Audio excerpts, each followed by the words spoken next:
Bonjour, merci de nous retrouver. Le débat aujourd'hui concerne le département de l'Aude et plus précisément la deuxième circonscription, celle de Narbonne et du littoral, qui va de Gruissant jusqu'à Port-la-Nouvelle, une circonscription à la fois urbaine et effectivement jusqu'à Leucate et rurale, avec des problématiques notamment liées au développement territorial. Pour nous parler du débat, 5 candidats ont été invités sur le plateau de France 3 ici à Montpellier. Tout d'abord, Madame Fabre, bonjour. Bonjour. Marie-Hélène Fabre, vous êtes la députée sortante. Vous avez été première adjointe à la ville de Narbonne, mais en 2012, vous avez démissionné de ce poste-là pour vous consacrer à ce mandat de parlementaire et vous êtes soutenu par le Parti socialiste dans cette bataille. De l'autre côté, Monsieur Siberman, bonjour, monsieur. Bonjour. Vous êtes le candidat de la France Insoumise. Pour vous présenter sur le plan civil, vous êtes chef d'entreprise. Vous avez longtemps été impliqué dans la question du développement économique, aussi bien ici dans le pays qu'à l'international. De l'autre côté de la table, Monsieur Darro, bonjour. Bonjour. Jean-François Darro, vous êtes le candidat investi par le Front National et le Rassemblement Bleu Marine, et vous êtes civilement directeur de publication. Michel Py, bonjour. Bonjour. Vous êtes le maire de Leucate, vous êtes ingénieur conseil dans le civil et vous êtes soutenu par l'Union, les Républicains, UDI et le Parti des chasseurs, nature et tradition, CPNT. Également. Et pour terminer la présentation, Alain Péréa, bonjour monsieur. Bonjour. Merci d'être là. Vous êtes maire de Vildaine, vous êtes vice-président de l'agglomération de Narbonne et vous portez les couleurs du président de la République avec La République en marche. Tirage au sort comme d'habitude pour déterminer l'ordre de prise de parole. Monsieur Darro pour le Front National va prendre la parole en premier. On va regarder peut-être les résultats du premier tour de l'élection présidentielle où Madame Le Pen était arrivée en tête sur ce territoire. Vous portez la voix de Marine Le Pen sur ce territoire-là, monsieur Darro, c'est votre leitmotiv? Absolument, tout à fait. Marine Le Pen et tout le Front National et le Rassemblement Marine.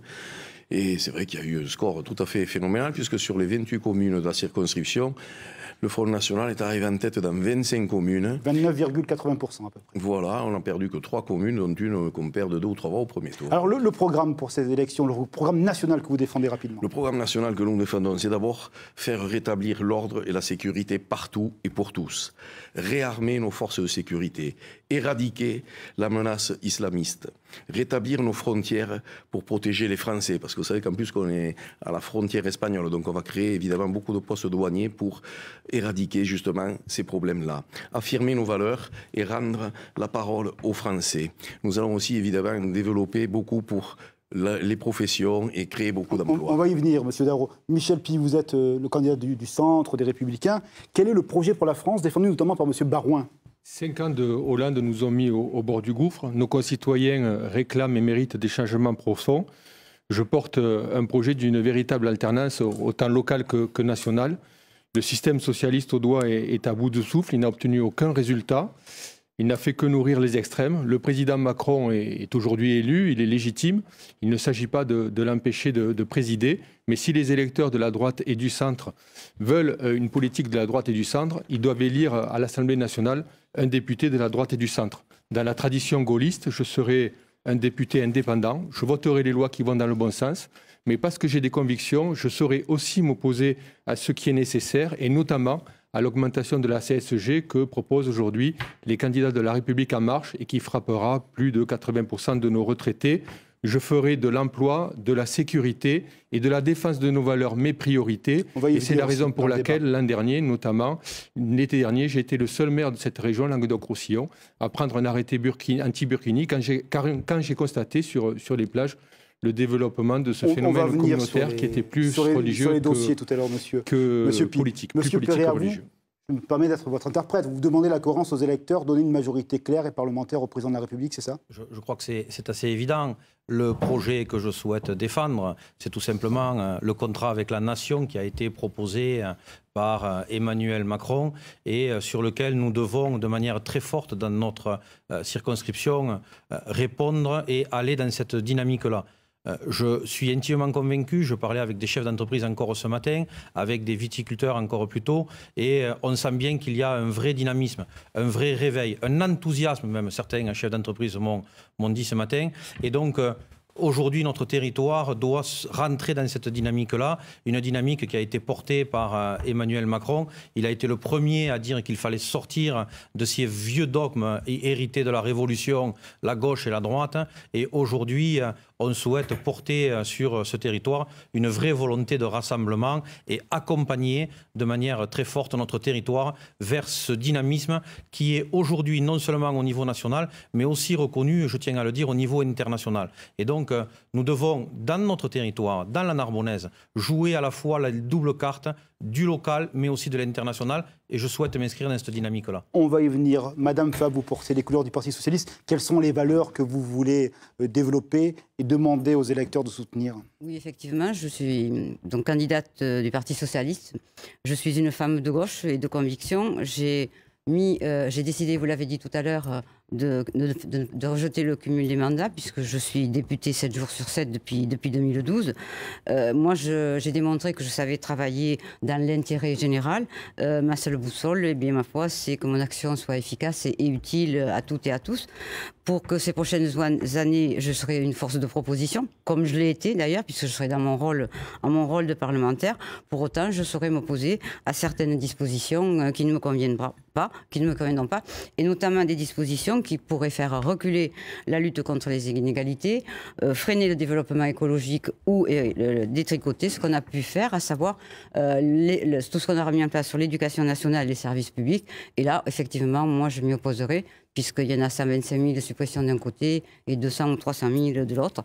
Dans ma philosophie à moi, c'est l'intérêt général, être constructive et très vigilante. Monsieur Siberman, vous, la France Insoumise, c'est un programme, comment pourriez-vous le définir?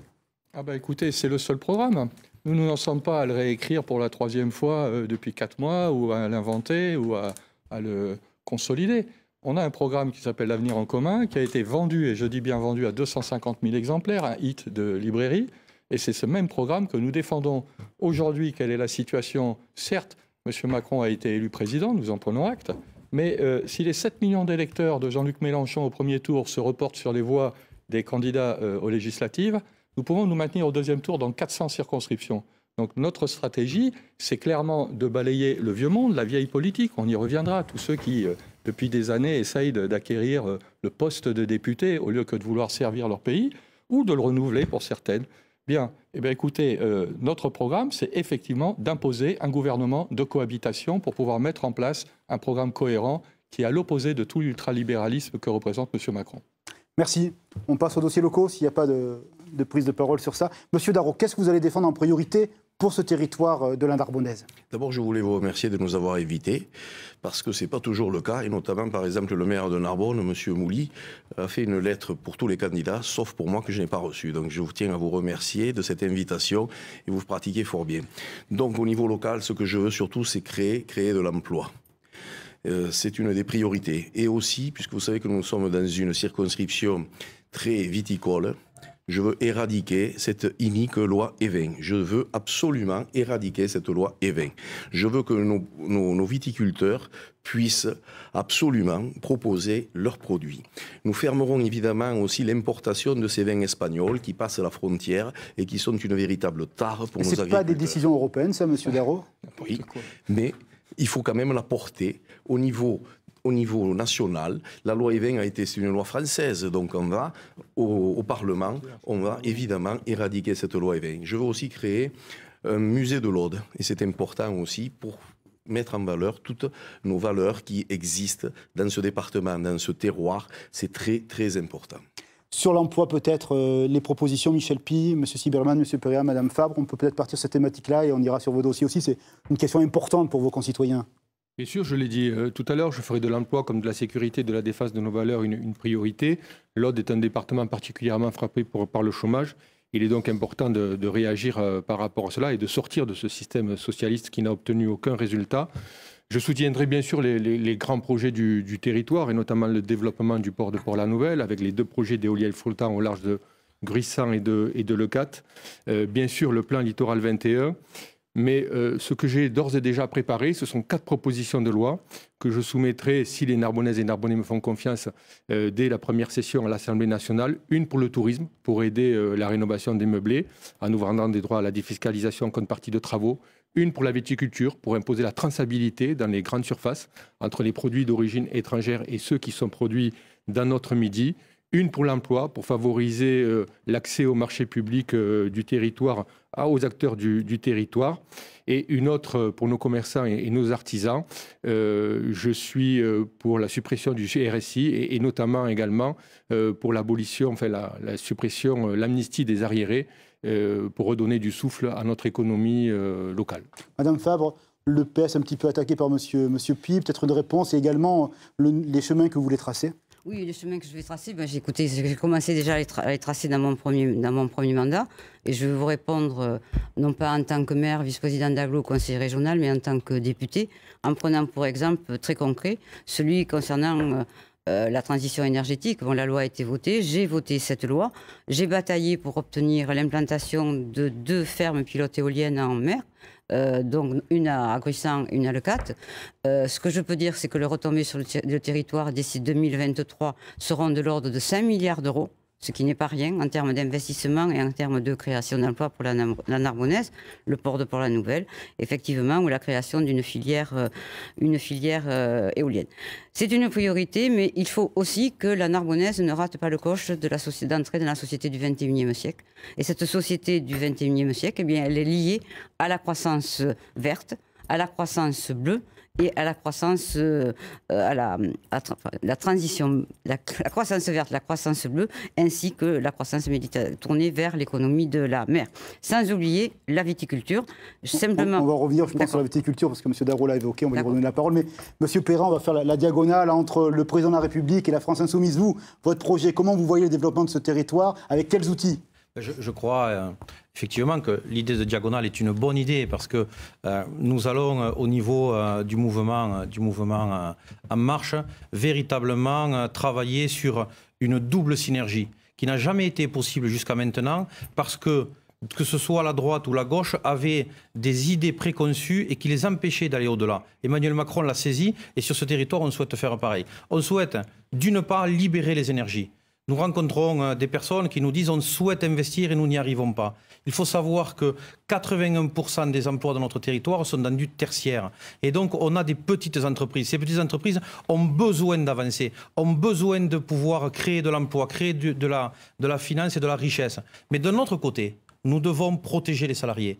Et c'est la raison sur laquelle nous allons travailler aussi à avoir un véritable lien avec les salariés. Nous travaillons sur un certain nombre de dossiers et il faut arrêter de faire croire aux Français que l'on ne peut pas soit soutenir les salariés, soit soutenir l'entreprise. Les deux sont possibles. Il existe en France tout un tas d'entreprises où les choses se passent bien, avec une forte croissance de l'entreprise et des salariés qui vivent très bien. Donc arrêtons les dogmes, soyons sur une démarche positive et au niveau de notre territoire de la Narbonnaise, où les petites entreprises sont majoritaires, je souhaite véritablement que le programme d'Emmanuel Macron s'applique afin que nous ayons un véritable levier économique, parce que je rappelle quand même que notre taux de chômage pour les jeunes de moins de 25 ans est 2 fois supérieur à la moyenne nationale.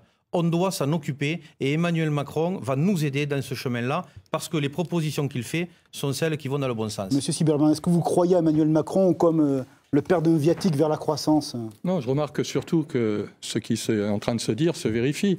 Madame Fabre n'a pas d'autre projet que de s'accrocher à son siège. Quand vous parlez de votre bilan, madame, parlez aussi du passif. Moi, en homme d'entreprise, je sais que dans un bilan, il y a un actif et un passif.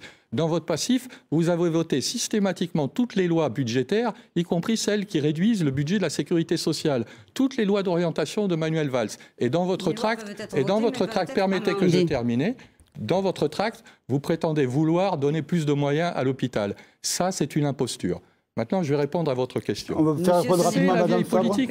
C'est la vieille politique. Rapidement, on revient avec vous. Ce n'est quand même pas dans mon tract. D'abord, je tiens à préciser les choses. Non. Ah, tout en bas, vous voulez que je vous le montre? Oui, non, mais d'accord. Mais le problème, par exemple, de l'hôpital, tel que l'hôpital de Narbonne, par exemple, en ce moment, où on a un déficit qui va à minima de 2 millions d'euros, n'est pas de la responsabilité de Mme Fabre. Il est de la responsabilité du gouvernement que vous avez systématiquement appuyé. Il est la responsabilité du gouvernement que vous avez systématiquement appuyé. C'est votre passif.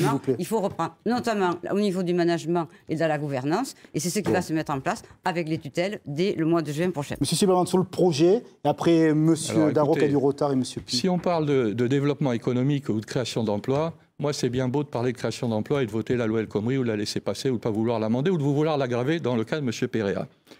Vous m'avez dit tout à l'heure en coulisses que vous aviez du mal à me présenter à cause de mon parcours.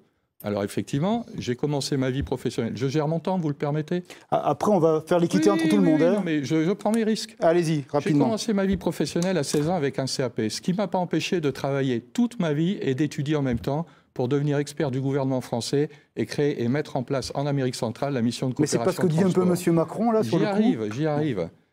Cette expérience de terrain, je l'ai confortée par la suite à la mairie de Sète en tant que responsable et maire adjoint qui a mis en place le service d'expansion économique. Travaillant dans la Narbonnaise, j'ai créé une entreprise. Travaillant dans la Narbonnaise où j'ai créé une entreprise, pendant plus de 12 ans, j'ai été responsable, président de la commission des finances de la Chambre de commerce et d'industrie. Oui, oui, effectivement. Sur le projet maintenant de M. Mélenchon. Allez-y, allez-y. Allez-y, allez-y. Le projet, il est très long. Monsieur Darrois n'a pas parlé, M. Pipe pas beaucoup. Allez-y. Oui, mais écoutez, vous m'avez dit que je gère Oui, mon mais temps. je vais quand même l'équilibrer. D'accord, mais équilibrez-le si vous voulez. Le projet, il est essentiellement basé sur quelque chose qu'aujourd'hui, tous autour de cette table reprennent, qui est l'économie de la mer. Nous avons été les seuls à le porter pendant des mois. Effectivement, tout le monde se rend compte qu'il y a un formidable gisement d'emplois. Dans notre programme, c'est 600 000 emplois, dont 60 000 sur la Méditerranée. Et les tests pilotes qui sont faits au large de Gruissan et Le Cat, nous voulons les transformer en véritables fermes éoliennes. Une ferme éolienne, c'est 60 éoliennes, c'est le tiers d'un réacteur nucléaire. C'est des emplois induits parce qu'il faut des terre-pleins. La Narbonnaise n'est pas 7. La Narbonnaise n'est pas 7. Mais je ne parle pas de 7, mais monsieur. si moi Je ne parle pas de 7, je parle de Le Cat. Vous n'imposerez pas les méthodes de 7 à Narbonne. Mais les On méthodes, est à la mi-temps du débat. Monsieur Pi et Monsieur Darrois, s'il vous plaît. Vous n'allez pas contre le développement économique. Monsieur Pi, allez-y, Monsieur Darrois. Monsieur Darrois doit parler Vous n'avez aussi. jamais été chef d'entreprise. Monsieur Silberman, s'il vous plaît. Vous n'avez jamais été Allez, chef d'entreprise. Monsieur Pi, rapidement sur le dossier. Monsieur Darrois, Madame Fabre. En dehors des dossiers que j'ai précédemment déjà évoqués, il y en a deux autres qui me tiennent très à cœur concernant la Narbonnaise. C'est effectivement la situation de l'hôpital. Il faut absolument conforter son rôle central. Il connaît aujourd'hui des problèmes de gouvernance. Certaines spécialités disparaissent. Il est nécessaire de le renforcer si on veut avoir un équilibre entre l'hospitalisation privée et l'hospitalisation publique et permettre aussi à nos médecins généralistes de se réinstaller pour pouvoir travailler en bon réseau. Je souhaite aussi, je travaillerai ardemment pour ça, la rénovation du commissariat de Narbonne, qui est aujourd'hui dans un état d'indignité, tant pour le personnel qui y travaille que pour le public qui est accueilli. Ça sera une de mes priorités. Merci, Monsieur Darrois, allez-y.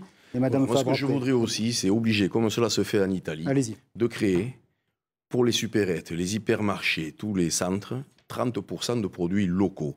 Parce que nos producteurs, nos agriculteurs sont complètement abandonnés à ce niveau-là. Et je suis désolé que tous les élus qui sont à ma droite et à ma gauche, alors je vous remercie d'ailleurs de m'avoir mis au centre, ce qui était mon ancien parti, puisque j'étais quand même président de l'UDI départemental, et depuis que je suis parti, l'UDI a complètement périclité. Et M. Pi dit qu'il est soutenu par l'UDI. Absolument. Mais non, mais c'est un masque, Jean-Christophe Lagarde, une erreur président complète. de l'UDI. Et je suis entouré de deux socialistes. Et quand puisque monsieur... Sur les projets, Monsieur Darrois, rapidement. Oui. Non, mais déjà, c'est quand même important, parce qu'il nous dit, Monsieur Perea nous dit qu'il faut que le gouvernement ait une majorité. Mais ça fait 110 ans que l'ordre a un gouvernement socialistes. Ils ont tout eu, les 3 députés, les 2 sénateurs, le conseil général, le conseil régional. Et en même temps, ils avaient l'État qui les soutenait. Et qu'est-ce qui s'est passé? La France, le département de l'Aude, est le deuxième le plus pauvre de France et le deuxième le plus socialiste de France. C'est une réalité. Alors pourquoi encore y redonner le pouvoir? Qu'est-ce qui a changé? Parce qu'il a pris Macron au lieu de Valls, au lieu de Hollande, c'est exactement la même chose. Et pourquoi on ferait pareil avec l'UDI, le Front National, en nous disant en plus que... Parce qu'on a jamais eu le pouvoir déjà. Donc c'est UDI maquillé en Front National, enfin, c'est quand même un fort de café, et puis surtout... Ça prouve l'ouverture du Front National, M. Perea. Vous avez retourné vos vestes 2 fois. J'ai toujours été clair, je n'ai jamais retourné ma veste. Je l'ai toujours... Moi, ma seule veste que je porte, c'est celle du territoire. Mais vous avez poignardé Madame Fabre quand vous étiez au PS pour jouer la carte Codorniu. J'ai consacré ma vie. J'ai consacré toute ma vie professionnelle, ma vie personnelle sur la Narbonnaise. Et je continuerai à le faire. Je n'arrive pas de 7 ou je ne sais dans quel autre pays. Je connais et je ne cumule pas les mandats, pas du tout. On va revenir sur la viticulture, par exemple, Madame Fabre et Monsieur Silberman sur le territoire aussi. Allez-y. Tout à l'heure, j'ai abordé le no-tourisme qui peut être une chance extraordinaire pour notre Narbonnaise. Je pense que quand on voit qu'il y a 80 millions de tourisme qui arrivent en France et que 45% de ces 80 millions choisissent la destination France pour la gastronomie et pour le vin, je pense que l'Aude et la Narbonnaise peut très facilement tirer son épingle du jeu et accueillir dans les 15 000 touristes. Pour autant, la viticulture à l'heure actuelle subit une crise sur laquelle on ne peut pas ne pas dire un mot. Cette crise, elle a obligatoirement des réponses structurelles et conjoncturelles. Au niveau conjoncturel, c'est l'urgence, je dirais, quelque chose qu'il faut apporter parce qu'ils ont eu des épisodes de grêle, de gel à répétition. Donc il y a effectivement des mesures conjoncturelles qui vont être à prendre immédiatement, mais je voudrais me pencher moi aussi sur les mesures structurelles qui sont à prendre. Concernant effectivement l'arrivée de vins espagnols, je pense que moi j'accompagne la profession tout à fait sur la création du fameux label de qualité avec la traçabilité de l'origine des vins. Il est vrai qu'on ne peut plus, à l'heure actuelle, avoir l'exemple de vin espagnol vendu en Allemagne avec la photo de la cité de Carcassonne sur l'emballage. Bon. Donc il faut mettre en place ce label de traçabilité. Merci. Monsieur Silberman, quelle est votre vision du développement agricole? Écoutez, vision du développement agricole, c'est très simple. Je vais faire un lien avec l'expérience professionnelle. À la Chambre de commerce de Narbonne, on a mis en place, de Narbonne, hein, pas de Sète. On l'avait fait aussi à Sète, c'est pour ça qu'ils m'ont appelé à la Chambre de commerce de Narbonne. On a mis en place, écoutez, si vous voulez injurier les 2 présidents successifs de la CCI, faites-le. Faites-le, c'est votre problème. Ils m'ont confié les finances. Ils m'ont confié les finances de la CCI. Le président Ballester dans des articles de presse au mois. Non, monsieur, on va essayer de revenir sur le contenu de votre vision programmatique. Alors, à la Chambre de commerce de Narbonne, j'ai mis en place une structure pour faire des prêts d'honneur à taux zéro aux jeunes entreprises qui voulaient s'installer. Ça a très bien fonctionné. Il y en a plus d'une centaine qui sont installées dans la cité de Narbonne et aux alentours grâce à ces prêts qui leur ont permis d'avoir de meilleurs ratios pour pouvoir faire leur dossier auprès des banques. Au niveau de l'agricole, nous projetons de faire du territoire une vitrine de la démarche bio. Parce qu'un agriculteur bio, à quantité égale, produit 50% de plus d'emplois. La même quantité de produits en bio, c'est 50% de plus d'emplois. C'est moins de pollution de la terre, c'est moins de consommation d'eau, c'est moins de pollution des nappes phréatiques, c'est plus de santé dans les assiettes de ceux qui en mangent.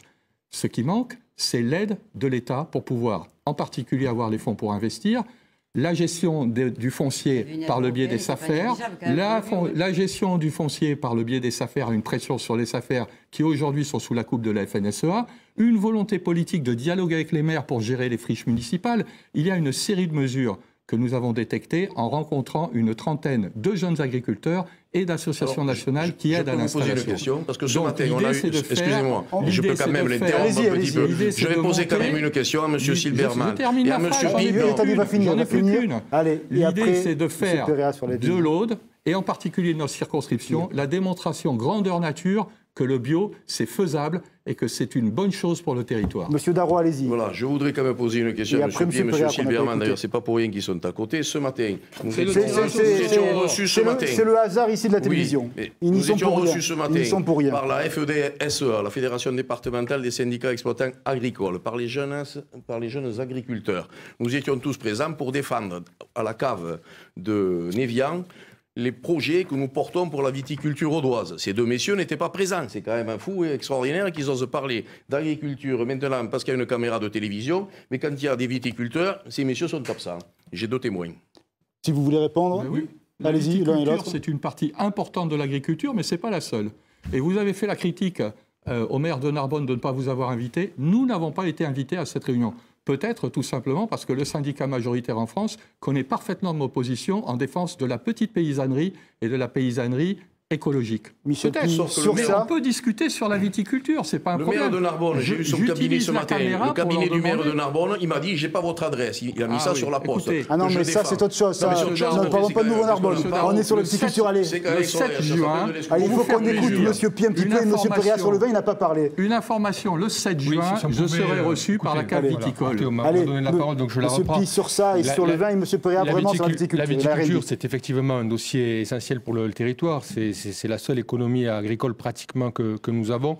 À la différence de M. Darrois, moi j'ai des résultats déjà en matière de viticulture, puisqu'avec nos vignerons, notamment ceux du Câble 4, j'ai contribué à la sauver au sud de l'agglomération de Narbonne, en regroupant les vignerons de plusieurs communes au sein d'un chai aujourd'hui flambant neuf et qui fait la fierté de tout le territoire. Oui, excusez-moi, ce sont des résultats. Vous êtes maire, monsieur Péréa est maire, c'est le Front National qui arrive en tête dans vos communes à toutes les élections. Donc ça veut dire que les électeurs ont un rejet. Ce n'est pas le cas. Au second tour, ça n'a pas été le cas le 4 pour M. Macron. Ça n'a pas été le cas pour le Front National. Le 4 sur le second tour, ce qui est vrai, tout à fait. Monsieur Darrois, nos vignerons, ils ont aussi... Au second tour, non. Nos vignerons, ils ont aussi... Au deuxième, évidemment. Le Écoutez, si on ne peut pas parler, allez, moi, monsieur je vais quitter le débat, Monsieur Pi, allez-y, continuez. Voilà, vous m'avez donné la parole, allez-y sur la vigne. Et je veux vraiment... Il y en a ras-le-bol à tout moment. Allez-y, monsieur Pi, allez-y. Sur la vigne, monsieur Perret, il n'a pas parlé sur la vigne. Il y a 2 autres sujets qui sont importants pour nos vignerons aujourd'hui, dont personne n'a encore parlé, c'est l'irrigation, parce que sans irrigation, il n'y aura plus de viticulture méridionale dans les années à venir, donc il faut s'engager là-dessus. Et puis il faut aussi revoir, parce qu'ils ont besoin d'être protégés, leur régime d'assurance à nos vignerons, afin de leur donner quelque chose qui soit davantage protecteur. Merci. Monsieur Perret, la vigne, allez-y maintenant. Alors moi, je veux dire qu'il y a 3 axes majeurs. Le premier, il faut revoir complètement le modèle économique. Le modèle économique autour de la viticulture pose un problème, c'est que la variable d'ajustement a toujours été le revenu des vignerons ou des viticulteurs. Emmanuel Macron a proposé une approche avec une compensation que l'on appelle contre-cyclique, et nous devons avoir véritablement une logique qui va se travailler au niveau national mais aussi européen. Nous sommes parmi les seuls chez En Marche à avoir défendu une logique qui soit une logique européenne. Et ce n'est pas en fermant les frontières, que ce soit en Espagne ou en 1976 en Italie. Où est-ce que l'on va fermer les frontières à force? Et donc nous devons avoir une vraie logique pour retravailler ce modèle économique en tenant compte profondément du revenu de nos viticulteurs. La deuxième chose, très rapidement, nous devons avoir une reprise en compte complète, nous l'avons vu ce matin, de la vie du viticulteur et de toute sa famille. Jusqu'à présent, nous avons eu des logiques qui étaient des logiques descendantes. Et au final, on se retrouve avec des viticulteurs qui vivent sous le seuil de pauvreté parce que la retraite n'est pas digne du travail qu'ils ont eu. Et donc, on se doit de reprendre complètement cette chaîne-là et de l'intégrer dans une des stratégies, qui est la stratégie d'Emmanuel Macron au niveau national, d'avoir un régime unique et d'avoir une logique globale. La dernière chose qui est très importante, qui n'est jamais abordée, nous avons complètement abandonné sur ce territoire notre fierté viticole. Nous avons, les uns et les autres, essayé d'avoir des stratégies de développement qui étaient des stratégies de développement qui ne tenaient pas compte de notre territoire agricole. En Bourgogne, ils ne l'ont jamais fait. Dans le Bordelais, ils ne l'ont jamais fait. Il faut arrêter et nous devons avoir une vraie stratégie de marketing territorial. Et je souhaite, parce que ça fait partie de mes spécialités, je souhaite véritablement être à l'initiative de cette dynamique-là. Et pour ça, il faut que la loi Evin soit éradiquée. Avant de conclure... La loi Evin a été largement modifiée. Mais pas éradiquée, Ben oui. non. Mais Parce alors, qu'on ne fait pas la différence avant de conclure, entre les alcools. Attendez, le temps est passé très vite. Je voudrais rappeler juste quelque chose. Uniquement 16% des députés au niveau de l'Assemblée nationale sont issus de territoires viticoles. Et donc, si on n'a pas une véritable dynamique par rapport à ça, si nous n'envoyons pas à Paris des députés du vin qui vont vraiment défendre ce secteur-là, nous n'obtiendrons jamais rien. On vous a entendu. C'est ce qui se fait depuis plusieurs années. Eh bien, vous n'avez rien. On travaille les dossiers viticoles, quel que soit le niveau politique. Madame Fabre, vous avez travaillé, vous n'avez obtenu Monsieur Perret, je vous arrête. Alors ça, Qu'est-ce c'est que pas vous du faites tout. pour la retraite des viticulteurs? Nous avons vu ce matin M. Jacques Serre, 40 ans de travail, il touche 800 Madame Fabre, euros par mois. répondez et on va à la conclusion. Ce qu'on a fait pendant 5 ans, c'est d'amener la retraite des exploitants agricoles à 75% du SMIC. Parce que le gouvernement précédent n'avait jamais rien fait. Et depuis 10 ans, on jamais fait partie du... Merci beaucoup. Seuil de pauvreté, Madame Fabre. 800 euros pour quelqu'un qui travaille 40 ans. Et la compagne de l'agriculteur, elle touche 250 à 300 euros. Écoutez, on est presque à la fin. Je vous propose un petit tour de table sur votre songe pour la circonscription. Comment vous voyez l'avenir en 1 minute. Et après, vous avez la parole avec les électeurs. Vous voulez commencer, M. Silberman? Comment vous voyez le développement? Respectez l'ordre. Allez, on y va. Monsieur Darro. Honneur à Madame Fabre. Monsieur Darro, allez-y. Pourquoi vous changez? Allez-y. De toute manière, vous aurez encore la parole après. Donc, l'avenir de notre Voilà, comment vous le circonscription... voyez en 40 secondes? En 40 secondes, je vois florissant si je suis à l'Assemblée nationale. Darro, le député qu'il vous faut. Et tout va changer, je vous le promets. Parce que ce département est en train, et je suis issu de ce département, vous connaissez mon accent, ce département se délite complètement. 120 ans de socialisme qui sont là. On avait redécoupé, M. Sarkozy avait redécoupé la circonscription pour M. Pi. C'est la 4e fois qu'il est candidat, il a pris 3 fois des vestes bleu marine. Donc, je ne comprends pas. À un moment donné, nous sommes les seuls à ne pas avoir eu ce pouvoir. Et nous allons créer de l'emploi, de la dynamique. Et il va y avoir sur le littoral de M. Alliot, via M. Darro, via M. Ménard et via Gilbert Collard, il va y avoir une bande sur ce littoral qui va créer une dynamique très forte. On reviendra sur la conclusion tout à l'heure. Allez, M. Perret, votre songe pour la circonscription en 1 minute. Comment vous voyez le devenir de ce beau territoire? Comme vous le dites, ce beau territoire a aujourd'hui des énergies phénoménal. On en rencontre tous les jours les uns et les autres. Ils ne demandent qu'une chose, c'est de décoller.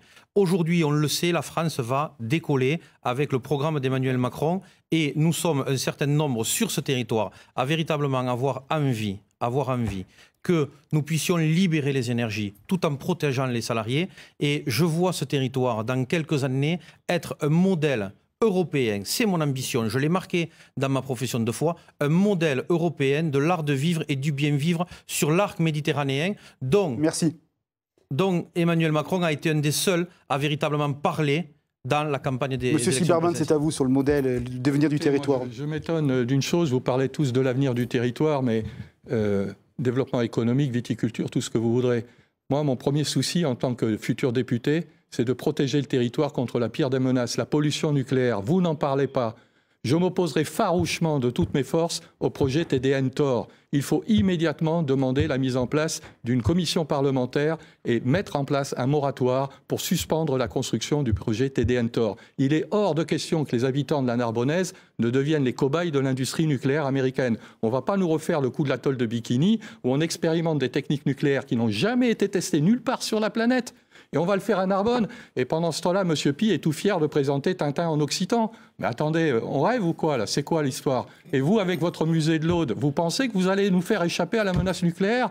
Des milliers de mètres cubes, des centaines de milliers de mètres cubes de pollution atmosphérique avec des particules nucléaires, une cheminée qui va polluer toute l'atmosphère. Vous croyez qu'on va développer le tourisme avec ça? J'ai été 10 ans exploitant du tourisme. Vous ne pouvez pas dire ça. Mais bien sûr que je le dis, parce que les scientifiques le disent. Vous n'avez aucune preuve scientifique de ce que vous avancez. Vous ne voulez pas les voir, comme les Américains à l'époque de Bikini. Le nucléaire, c'est le secret militaire. Nous avons des dizaines de milliers de touristes qui vont arriver dans quelques semaines. Vous n'avez pas le droit de dire des choses fausses. Moi, je m'occupe de la santé des gens. C'est un problème de santé publique. Demandez à l'association Madame Fabre, vous répondre. Avec toutes les associations de Malvésie. Madame Fabre, s'il vous plaît. Vous êtes piégé par votre engagement auprès d'Emmanuel Macron. Madame Fabre, vous ne pouvez pas être écouter Madame Fabre, Monsieur Siberman. Merci beaucoup. Vous avez signé la charte. Merci beaucoup. Mais vous avez signé la charte. S'il vous plaît, c'est un débat à 5, Monsieur Siberman. On va écouter Madame Fabre qui écoute et qui veut vous répondre. Elle était aux responsabilités. Allez-y, Madame. Par rapport au nucléaire, non mais moi je suis très claire par rapport au nucléaire. De toute façon, il est à l'heure actuelle, ce que j'ai demandé au préfet de l'Aude, après avoir reçu Areva et Rubresus, c'est que des commissions d'experts indépendants à Areva et à Rubresus puissent effectivement analyser les propositions de l'un et de l'autre. Et ça sera au vu de ces résultats qu'à ce moment-là, une décision sera prise. S'il vous plaît. Sur le devenir du territoire, rapidement, et M. Pi. Après, on conclut. Moi, je l'ai dit tout à l'heure, nous sommes au début du XXIe siècle. Il faut que la Narbonnaise s'accroche à ce développement. Il ne faut pas qu'elle rate le coche. Pour autant, j'ai parlé de la croissance verte, de la croissance bleue. Je veux aussi parler du pari du numérique. C'est quelque chose d'important sur notre territoire. Important pourquoi? Important pour notre jeunesse, parce que demain, des métiers vont se créer. C'est à eux à les créer. Et puis, comme je suis quand même la seule femme autour de cette table, je voudrais quand même dire aussi l'engagement de l'égalité réelle entre les femmes et les hommes, et notamment l'égalité salariale, est aussi un facteur de développement économique. Monsieur Pi, votre songe pour la circonscription, après on va conclure et vous parlerez directement aux citoyens. Je ne jamais avec la santé des Narbonnais, mais actuellement, il faut qu'on y voit plus clair effectivement sur les conséquences de tout ce que l'on vient évoquer. Pour la viticulture, si vous me permettez l'analogie, c'est comme pour le racing. Il faut jouer groupé sur le territoire.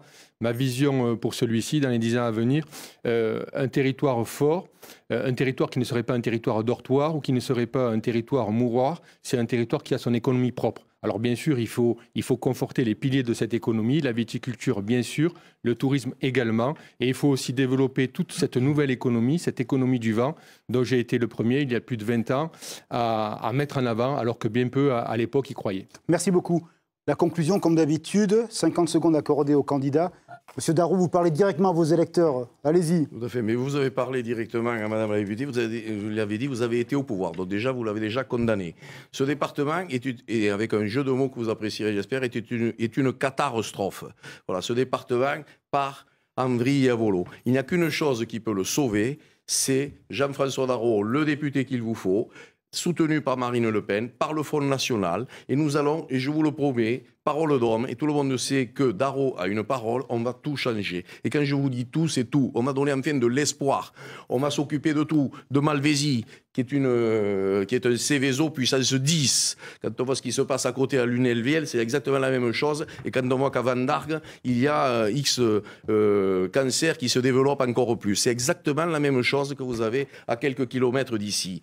Nous allons éradiquer tout ce qui ne va pas dans ce département. Nous allons créer de l'emploi, nous allons donner de l'espoir à nos viticulteurs, à nos marins, à nos pêcheurs. Nous allons évidemment créer un site touristique formidable avec l'abbaye de Fontfroide, avec la réserve africaine de Sijan, puisque nous sommes un lieu de passage et nous allons bloquer les touristes pour qu'ils passent plusieurs jours sur ce département.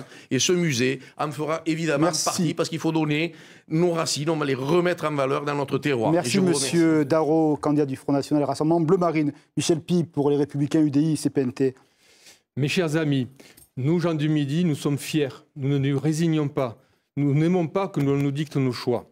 Alors n'ayez pas peur. N'ayez pas peur de choisir le courage, les convictions et la véritable alternance. Aidez-moi à sortir la Narbonnaise du mépris dans lequel Paris la tient depuis tant d'années. Aidez-moi à faire gagner le projet des Républicains pour un vrai redressement national. N'ayez pas peur. N'ayez pas peur de faire le choix utile. Le seul choix par votre vote qui soit utile. Car une chose est sûre, qu'il s'agisse de François Baroin ou d'Édouard Philippe, le Premier ministre, au lendemain du 18 juin, sera républicain. J'ai la chance, il se trouve que je nourris avec chacun des deux une proximité depuis maintenant pas mal d'années. Le 18 juin, faites le vote utile pour la Narbonnaise d'abord et pour la France toujours. Merci beaucoup, monsieur. Monsieur Pereira, La République En Marche, Emmanuel Macron. Moi, je vais, comme je le fais toujours, parler avec mon cœur, personne qui m'écoute. Et je voudrais vous dire deux choses très fortes. La première, c'est que nous venons de le voir dans ce débat. Nous avons 4 candidats qui proposent de s'opposer à cette dynamique qui est en train d'être créée et qui ne va en aucun cas échapper à la majorité présidentielle. Tous les sondages aujourd'hui le disent. La question qui se pose à nous, c'est est-ce que nous souhaitons que la Narbonnaise rentre dans cette dynamique? Est-ce que nous voulons vraiment avoir du renouveau sur ce territoire parce que nous en avons besoin? Ou est-ce que l'on souhaite être avec des personnes qui sont dans une opposition systématique ou un pied dedans et un pied dehors, comme nous venons de l'entendre?